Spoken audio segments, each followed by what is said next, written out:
આજે ભાદરવા સુદ આઠમ છે, બુધવાર છે, તારીખ 11/9/2024 વર્ષ છે.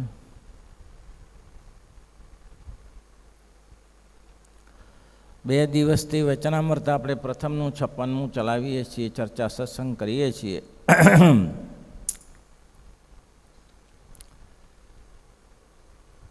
સ્વામિનારાયણ ભગવાને સામેથી પ્રશ્ન ઉપસ્થિત કર્યો છે કૃપા કરીને, અને મહારાજ બોલ્યા છે શ્રીમદ ભગવદ્ ગીતામાં જ્ઞાનીને શ્રેષ્ઠ 7મા અધ્યાય, જ્ઞાનીને શ્રેષ્ઠ કયો છે તો એનો શું વિશેષ છે? એમાં 4 પ્રકારના ભક્ત કયા છે? આર્તુ, જિજ્ઞાસુ, રથાર્થી ને જ્ઞાની. આપણે આર્તની વાત કરી, 2 દિવસ ચલાવ્યો કે આર્ત ભક્ત આપણે ટૂંકમાં કહીએ તો પહેલા પ્રકારનો ભક્ત છે એ જ્યારે દુઃખ પડે ત્યારે યાદ કરે, એ આર્ત કનિષ્ઠ પ્રકાર છે. પણ ભગવાનનું ભજન કરતો હોય અને દુઃખ પડે ત્યારે વિશેષ ભગવાનને યાદ કરે, એ મધ્યમ કક્ષાનો છે. અને ક્યારેય પણ ભગવાનને યાદ ન કરે પણ સમાજનું અહિત થતું હોય તો એ સહન ન કરી શકે. ભગવાનના ભક્તનું અહિત થતું હોય તો સહન ન કરી શકે. એ ઉદાહરણ છે. એટલા જ માટે જ્યારે દ્રૌપદીના વસ્ત્રહરણ થયા ત્યારે દ્રૌપદીના વસ્ત્ર 999 દુશાસને ખેંચી ત્યારે શું બોલ્યા? એને વિશ્વાસ હતો, મહાભારતનું આપણે કથા જાણીએ છીએ. દ્રૌપદીજીને વિશ્વાસ હતો કે છે સભામાં દાદા ભીષ્મ બેઠા હોય ત્યાં કોઈ સ્ત્રીનો વાળ વાંકો ન કરી શકે. જ્યાં સભામાં કૃપાચાર્ય હોય, દ્રોણાચાર્ય હોય, આવા મહારથીઓ બેઠા હોય ત્યાં કોઈ સ્ત્રીનો વાળ વાંકો નહીં કરી શકે. અરે જે સભામાં 5 પાંડવો બેઠા હોય, જેના હાથી સમાન બળ લઈને બેઠા હોય, એ સભામાં કોઈ વાળ વાંકો ના કરી શકે. આવો દ્રઢ નિશ્ચય હતો, પણ આખરે કોઈએ મદદ કરી નહીં. બધાએ બંધાયેલા હતા, બધાએ પોતપોતાના કાર્યમાં બંધાયેલા હતા. ભીષ્મ પિતા ગાદીને બંધાયેલા હતા, કૃપાચાર્ય લૂણને બંધાયેલા હતા, આટાને બંધાયેલા હતા, દ્રોણાચાર્ય આટાને બંધાયેલા હતા. કોણ બોલી શકે?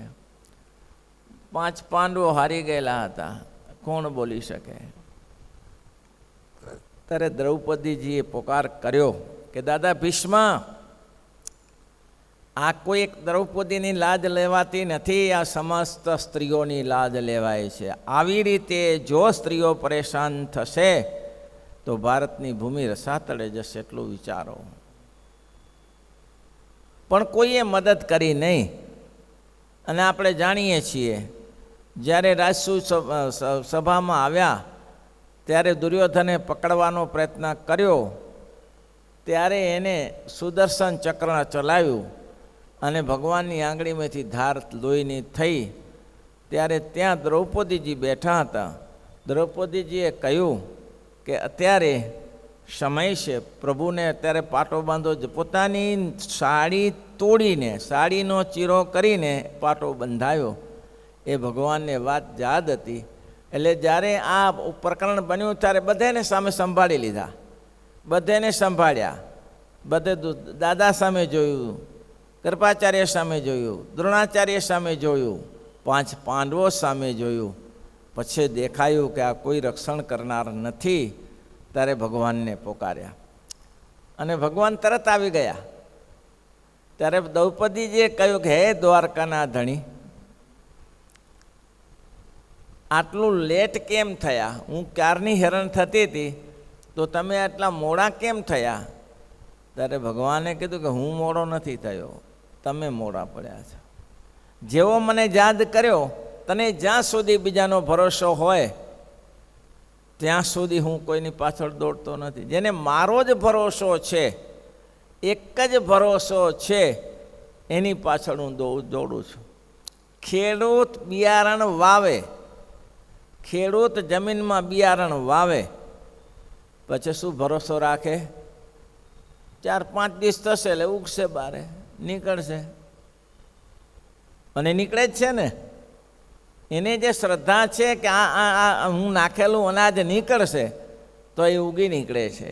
જેને આવી અચળ શ્રદ્ધા છે, પછી દરરોજ પછી જઈને એ કોતરડી લઈને ખોતરતો નથી. ઉગ્યું, કોંટો ફૂટ્યો કે ના ફૂટ્યો, એનો કોંટો ન ફૂટે, એનો પોતાનો કોંટો ફૂટી જાય. કોઈ દિવસ ભલીવાર ના આવે. પણ જેને દ્રઢ વિશ્વાસ છે, અચળ વિશ્વાસ છે કે વરસાદ થયો છે, ભગવાને કૃપા કરી છે, 4-5 દિવસ પછી થશે.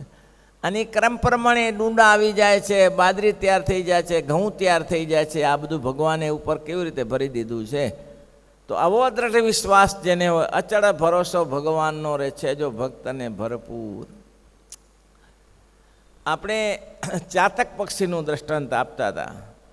જેમ ચાતક આંટી રાખે રે સુણો બેની, જેમ ચાતક આંટી રાખે રે સુણો બેન, બીના સ્વાતિ જળ નવ ચાખે રે સુણો બેની, બીના સ્વાતિ જળ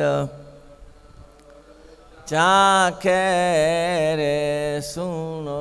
માણસ માત્ર પક્ષીનું ઉદાહરણ આપે, બહુ જ ઉદાહરણ ઓછા હોય. પક્ષીનું એક્ઝામ્પલ આપવાના ઉદાહરણ પણ ચાતકનું દ્રષ્ટાંત આપીને બ્રહ્માનંદ સ્વામી કહે છે કે એમ ચાતક પક્ષી છે. ચાતક પક્ષીઓ બધા ઉડવા પ્રવાસમાં નીકળ્યા, ત્યારે ચાતકના બચ્ચાને એમ થયું કે હું પણ સાથે જાઉં. ત્યારે એની મમ્મીને પૂછ્યું કે મમ્મી, મારે પ્રવાસમાં જવાની ઈચ્છા છે. બેટા, આપણે તો સ્વાતિ નક્ષત્ર સિવાય બીજું પાણી પી શકતા નથી. આપણે તો ચાતક કહેવાઈએ. આપણું ઉદાહરણ સમાજ આપે. આપણે સમાજનું ઉદાહરણ નથી લેતા, સમાજ આપણું ઉદાહરણ આવે. ટેક રાખવી તો ચાતક પક્ષી જેવી રાખી. અને તું પક્ષીઓની સાથે જા, અને પક્ષીઓ તો ગમે તે જમશે, ખાશે, પીશે. આપણે સ્વાતિ નક્ષત્ર સિવાય કોઈ પાણી લઈ શકતા નથી, અનાજ લઈ શકતા નથી. તો તારું થાય શું પાણી પીધા વગર? તો કે હું ટેક રાખીશ. તો કે હા, કઠિન કામ છે. તો કે ભલે કઠિન કામ હોય. અને પક્ષીઓ ઉડવા લાગ્યા. એની સાથે ચાતકનું બચ્ચું પણ ઉડવા લાગ્યું. આગળ જતાં જતાં મધ્યાહન સમો થયો, ત્યારે પક્ષીઓએ કહ્યું કે અહીં તો કંઈ ખાવાનું મળે નહીં, પણ એક સરસ મજાનું સરોવર પાણીથી ભર્યું છે, ત્યાં જઈને પાણી પીએ. એટલે બધા પક્ષીઓ ઉડતા ઉડતા કહ્યું કે ચાલો ત્યારે પાણી પીએ. તો કે ચાલો. એટલે ચાતકના પક્ષીને બચ્ચાને કહ્યું કે તમે ચાલો ત્યારે પાણી પીવા. તો કે તમે પાણી પીવો, હું તો પાણી પીતો નથી. કેમ? તો કે અમારા કુળમાં રિવાજ છે, અમારી જ્ઞાતિમાં રિવાજ છે કે ચાતક સ્વાતિ નક્ષત્રના જળ સિવાય જળ ના પીવા. આ જળ મારથી ના પીવા. સારું, તમારી પ્રતિજ્ઞાને ધન્યવાદ. વૃક્ષ ઉપર બેસો. તો કે હું વૃક્ષ ઉપર પણ બેસી ના શકું. કેમ? એ સ્વાતિ નક્ષત્રના જળથી જો સિંચન થઈને વવાયું હોય તો એના ઉપર મારથી બેસાય. આવી ટેક જોઈ અને ભગવાને એ જ સમયે સ્વાતિ નક્ષત્રનું વરસાદનું પાણી, મહારાજ કે હું તો સેવા કરવા બેઠો જ છું, હું તો ભક્તની પાછળ જ દોડું છું. પણ એ ભક્તને ક્યાં ખબર છે? પેલી આપણે એક ગામડાની કથા સાંભળીએ છીએ કે એક ભગને ભગવાન વશ થઈ ગયા, તો ભગવાન એની સાથે ને સાથે ચાલે. પગલાં પડે તો 2 પગલાં એના પડે, પહેલાં પગલાં 2 એના પડે. જમવા બેસે તો ભગવાન સાથે બેસે, સૂવા જાય તો પણ સાથે બેસે, સૂઈ જાય. આવું મને એક વિઠ્ઠલ ભગતે કીધેલું કે મારે આવું થયું. 6 મહિના રહ્યું ભક્તિવલ્લભ સ્વામીના પ્રતાપે. ભક્તિવલ્લભ સ્વામી કચ્છના સમર્થ બહુ સંત હતા. વિઠ્ઠલભાઈની સાથે હું રહેલો. વિઠ્ઠલભાઈ ખંભાતના હતા.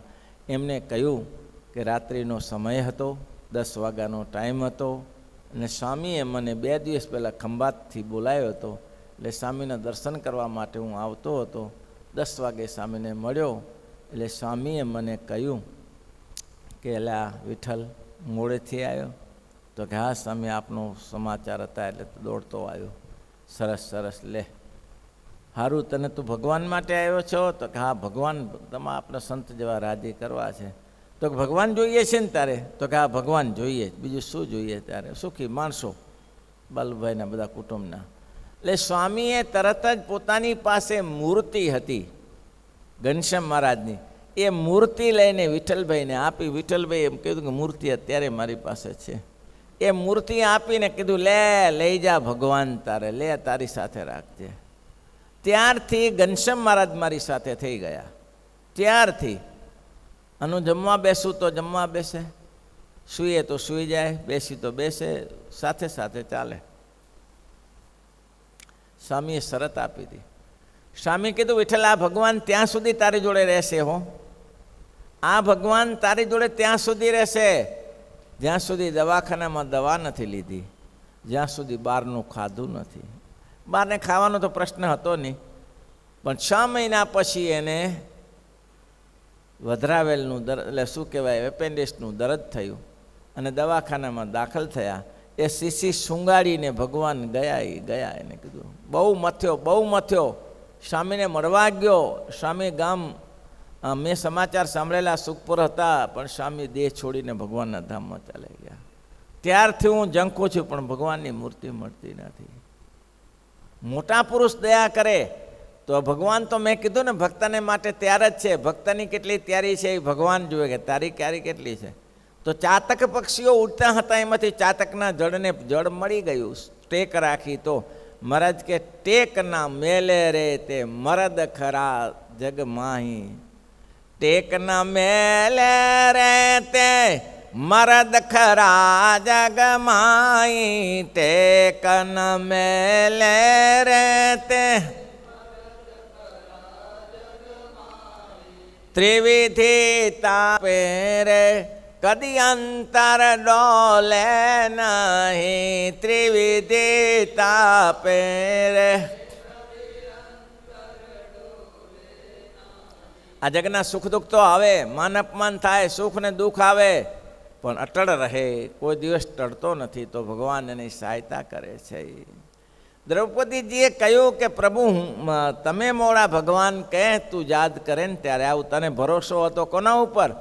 દાદા ભીષ્મ ઉપર ભરોસો હતો, ત્યાં સુધી હું ના. હું તને કૃપાચાર્ય ને દ્રોણાચાર્ય ઉપર ભરોસો, તને તારા 5 પતિ ઉપર વિશ્વાસ હતો કે આ સભા મજામાં 5 પાંડવો બેઠા હોય તો મારો વાળ વાંકો નહીં કરી શકે, એટલે હું ના આવ્યો. પણ જે ઘડીએ તે મને યાદ કર્યો, તે જ ઘડીએ એક જ ક્ષણમાં હું આવ્યો છું. એક જ ક્ષણ, જરાય મોડું નથી કર્યું. અને ભગવાને 999 સાડીઓ પૂરી દીધી છે એને.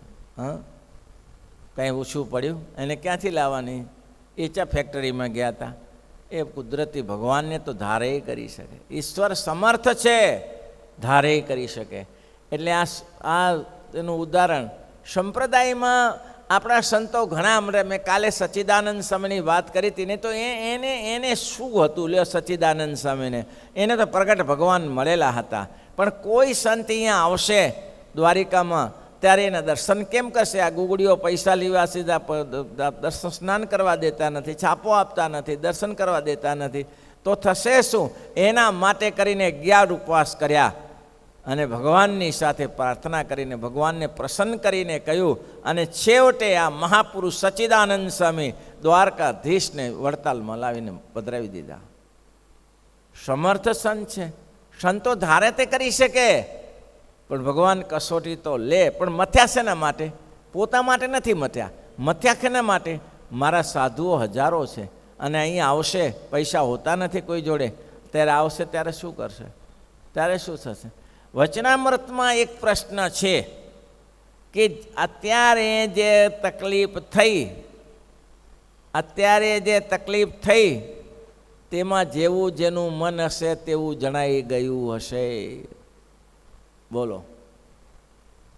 ત્યારે મુક્તાનંદ સ્વામી એમ કહ્યું કે મહારાજ, વાત એમ છે, ભગવાનના ભક્તને કાંઈક ઉપદ્રવ થાય ત્યારે મનમાં દુઃખ થાય, અવશ્ય થાય દુઃખ. તો પ્રસંગ એવો હતો, ભડલીનો ભાણ ખાચર, એનો ભૈયાત કહેવાય દાદા ખાચરનો.